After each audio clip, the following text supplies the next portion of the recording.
नमस्कार दोस्तों, फिर से स्वागत है आपका हमारे डीएससी स्टडी चैनल पर।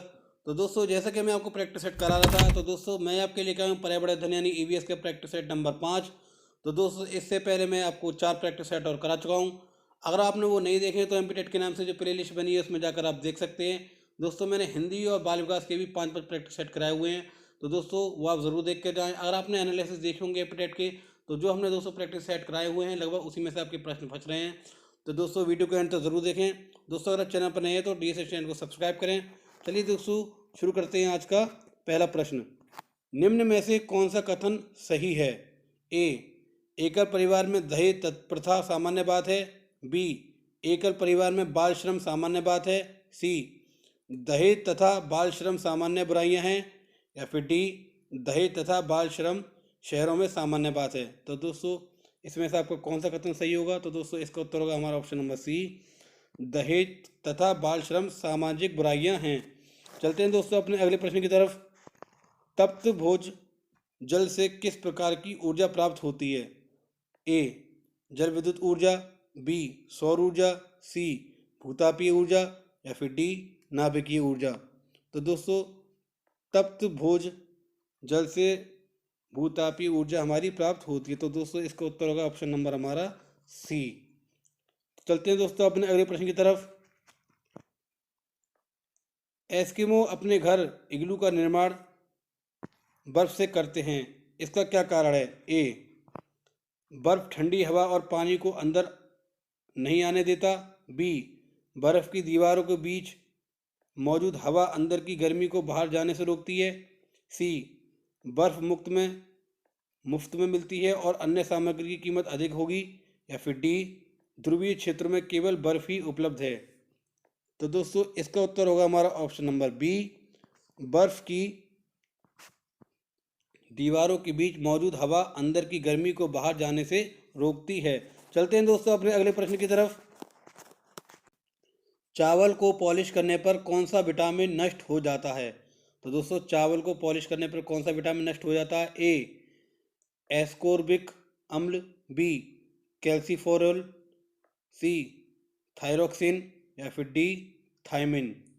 तो दोस्तों, चावल को पॉलिश करने पर हमारा विटामिन B1 नष्ट हो जाता है। तो दोस्तों, इसका उत्तर होगा हमारा ऑप्शन नंबर डी, थायमिन। तो दोस्तों, विटामिन बी का रासायनिक नाम हमारा थायमिन होता है। तो दोस्तों, थायमिन की कमी से यानी विटामिन B1 की कमी से क्या होता है? तो दोस्तों, विटामिन बी की कमी से हमारा बेरी नामक रोग हो जाता है। तो दोस्तों, ये बात आपको याद रखनी है। चलते हैं दोस्तों अपने अगले प्रश्न की तरफ।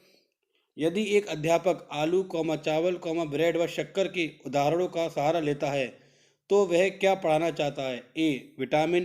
B, carbohydrate. C, protein. या फिर डी, खनिज लवण। तो दोस्तों, इसका उत्तर होगा हमारा ऑप्शन नंबर बी, कार्बोहाइड्रेट। चलते हैं दोस्तों अपने अगले प्रश्न की तरफ। पीने के पानी में रोगाणुनाशक डालते हैं। तो दोस्तों, पीने के पानी में क्यों रोगाणुनाशक डालते हैं? ए, पोटेशियम परफैंगनेट तथा क्लोरीन। बी, पोटेशियम क्लोरोफाइड तथा क्लोरीन। सी, सोडियम क्लोराइड तथा ऑक्सीजन। या फिर डी, पोटेशियम सल्फाइड तथा क्लोरीन। तो दोस्तों, इसका उत्तर होगा हमारा option number A, potassium permanganate तथा क्लोरीन। चलते हैं दोस्तों अपने अगले प्रश्न की तरफ। भूकंप मापा जाता है। तो दोस्तों, भूकंप किससे मापा जाता है? ए, वोफोर्ट पैमाने में। बी, डेसिबल में। सी, न्यूटन में। या फिर डी, रिक्टर पैमाने में। तो दोस्तों, भूकंप की तीव्रता मापने के लिए हम रिक्टर पैमाने का प्रयोग करते हैं। तो दोस्तों, इसका उत्तर होगा ऑप्शन नंबर हमारा डी। चलते हैं दोस्तों अपने अगले प्रश्न की तरफ। कौन सी प्राकृतिक आपदा नहीं है? ए, भूकंप। बी, शॉर्ट सर्किट से लगी आग। सी, सुनामी। या फिर डी, चक्रवात। तो दोस्तों, इसका उत्तर होगा हमारा option number B, short circuit से लगी आग हमारी प्राकृतिक आपदा के अंतर्गत नहीं आती है। चलते हैं दोस्तों अपने अगले प्रश्न की तरफ। इनमें से कौन सा अम्ल वर्षा में उपस्थित होता है? A, HNO3।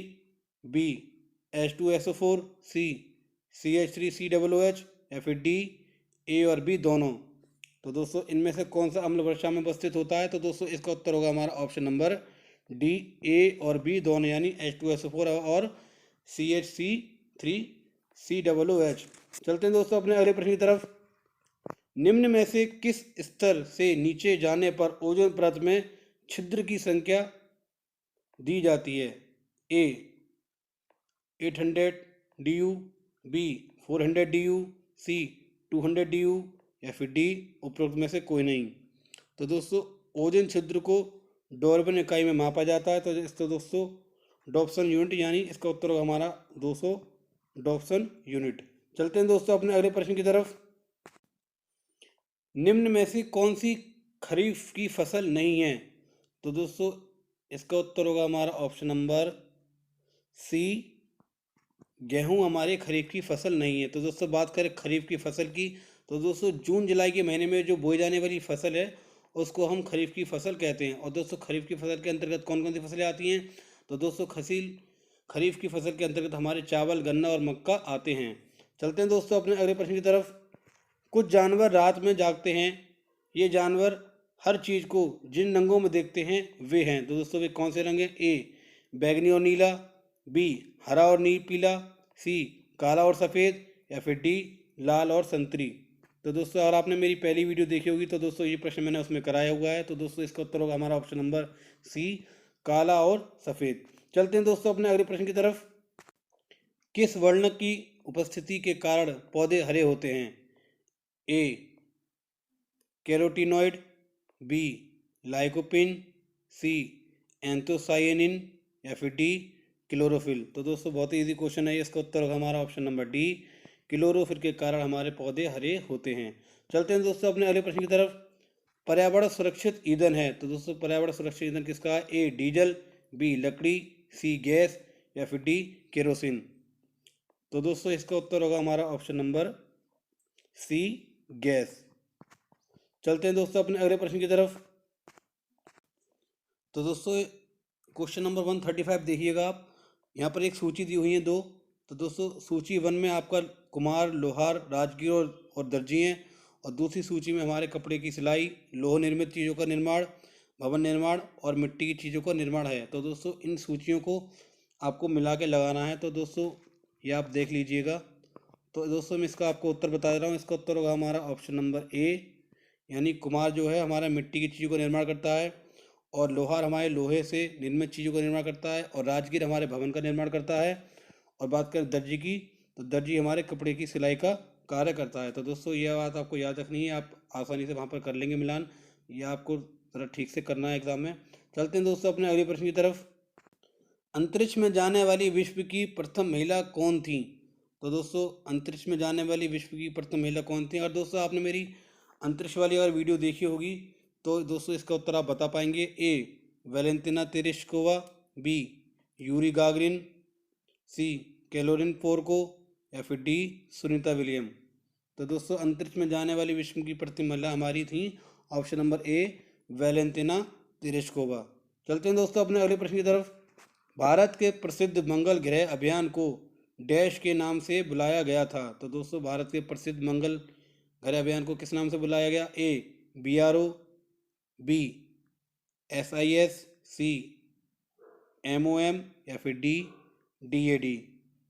तो दोस्तों इसका उत्तर होगा हमारा ऑप्शन नंबर सी MOM।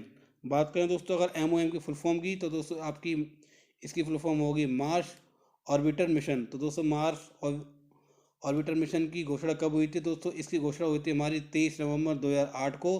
और दोस्तों किसकी अध्यक्षता में हुई थी? तो इसके अध्यक्ष हमारे थे माधवन नायर। ये बात आपको याद रखनी है दोस्तों।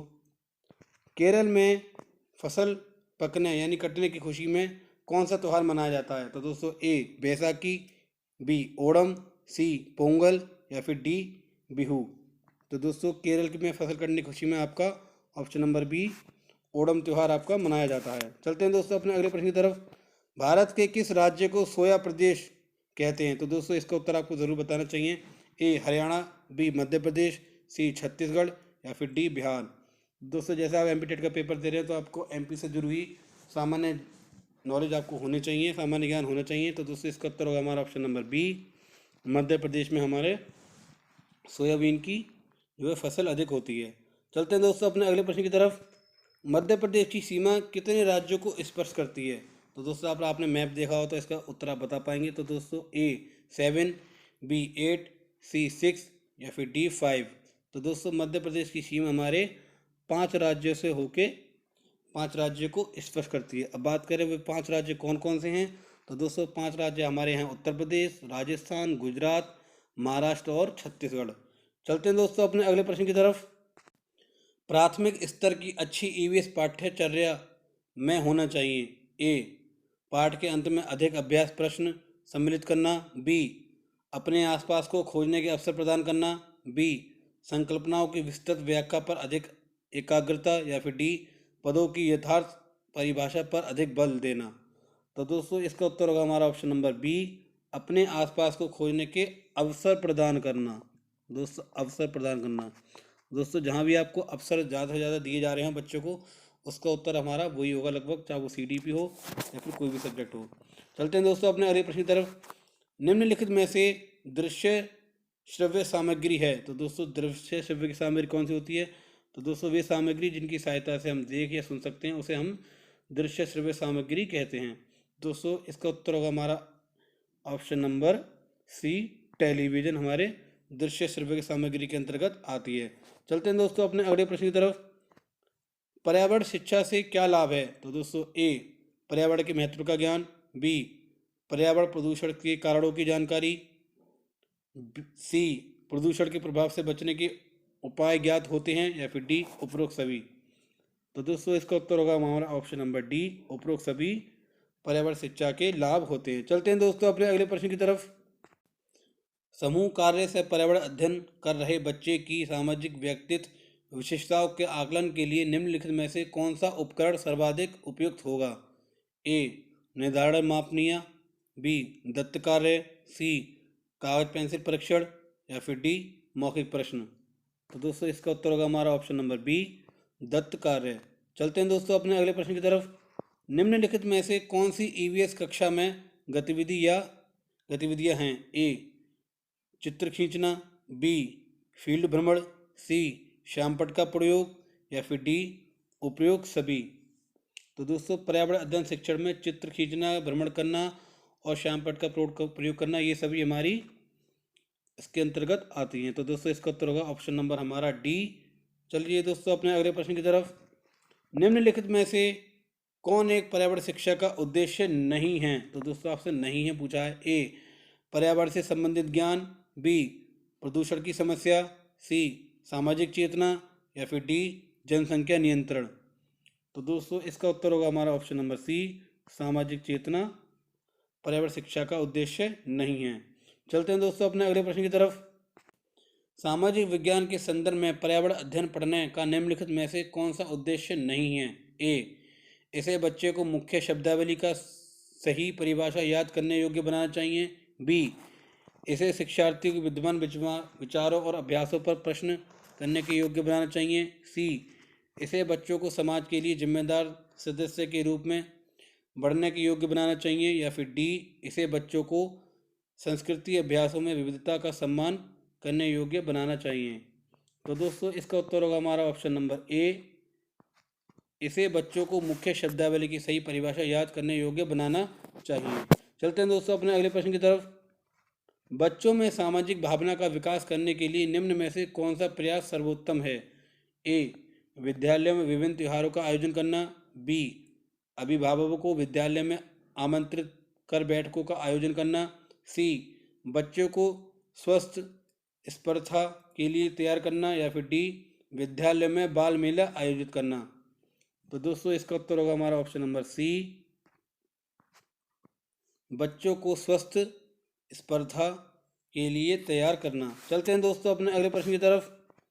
सभी बच्चों को पर्यावरण अध्ययन के शिक्षण तथा सीखने के लिए प्रत्येक शिक्षण कक्ष में आवश्यकताएं हैं।